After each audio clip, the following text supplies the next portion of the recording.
안녕하세요. 추석 잘 보냈나요? 오늘은 지리 정보에 대해서 공부해 보도록 하겠습니다. 지리 정보라는 것은 어떠한 지역, 우리가 생활하고 있는 공간과 지역에 관련된 모든 정보를 지리 정보라고 합니다. 학습 목표는 두 가지입니다.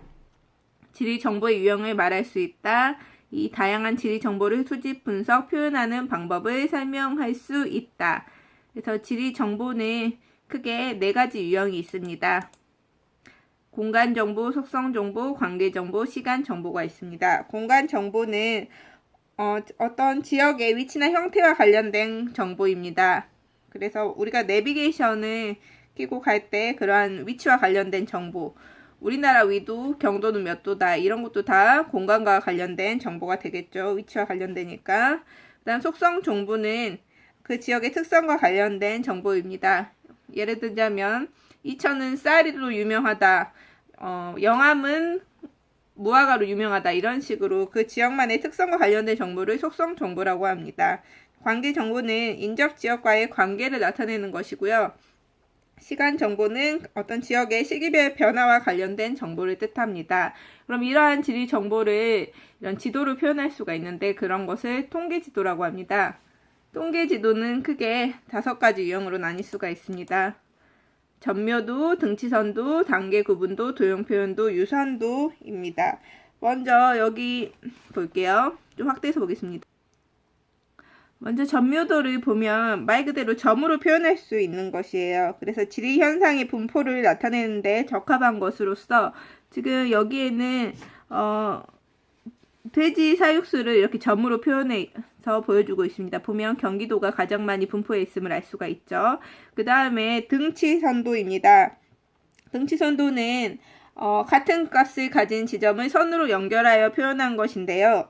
공간상에서 연속적으로 변하는 지리 정보를 나타낼 때 적합합니다. 같은 값을 이렇게 선으로 연결해 놓은 것인데요. 지금 보면 개나리 개화 예상일입니다. 그래서 지금 3월 15일 날 개나리가 개화하는 곳, 3월 25일 날 개화하는 곳, 이렇게 선으로 표시해 놓은 것입니다.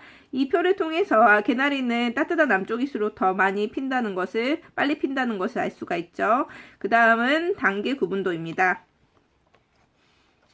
단계 구분도는 지리 현상의 분포 차이를 단계별로 알아보는데 적합한 것이고요. 그래서 이런 음영으로 이렇게 단계를 표현할 수가 있어가지고 이 그림 같은 경우에는 인구 밀도를 나타내는 것인데 이 단계 구분도만 보더라도 이 서울이랑 부산 쪽이 인구가 많이 밀집되어 있음을 알 수가 있죠. 도형 표현도입니다. 도형 표현도는 통계값을 막대나 원 등 다양한 도형을 이용하여서 표현하는 것이고요. 그러다 보니까 도형이 원의 크기, 이런 것을 통계량의 크기로 따질 수가 있어서 통계량의 크기나 비율을 나타낼 때 적합합니다. 이 그림은 식량작물, 채소류 이런 것을 각 지역에서 어떤 것을 제일 많이 심는지 생산하는지를 나타내주는 지도입니다. 이렇게 도형으로 표현할 수가 있고요. 마지막 유선도 같은 경우에는 지역 간 이동하는 화살표의 방향과 굵기를 이용해서 표현하는 지도로서 어떤 인구나 물자의 이동 상황을 알아보는데 적합한 지도 방법이라고 알 수가 있습니다. 그다음 지리정보체계 GIS라는 것이 있는데요.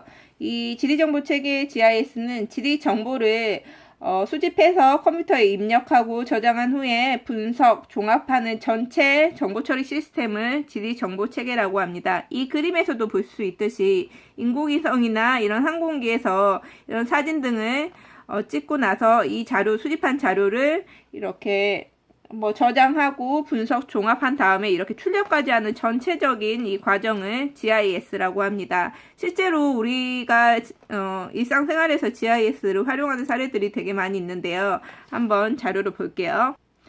대표적인 GIS를 이용하는 시스템 같은 경우에는 우리가 버스나 지하철이 몇 분 후에 도착하는지 이런 것도 우리가 GIS 시스템을 이용한 방법이고요. 이렇게 내비게이션을 이용하고 있는 것도 GIS 덕분입니다.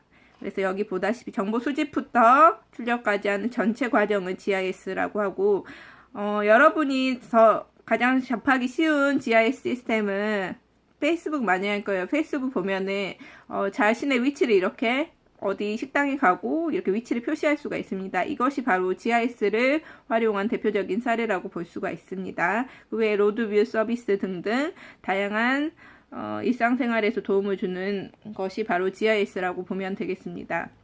오늘 댓글은 선생님이 댓글 고정해 놓을 테니까 그 댓글과 관련된 그 내용만 적어야 댓글로 인정하겠습니다.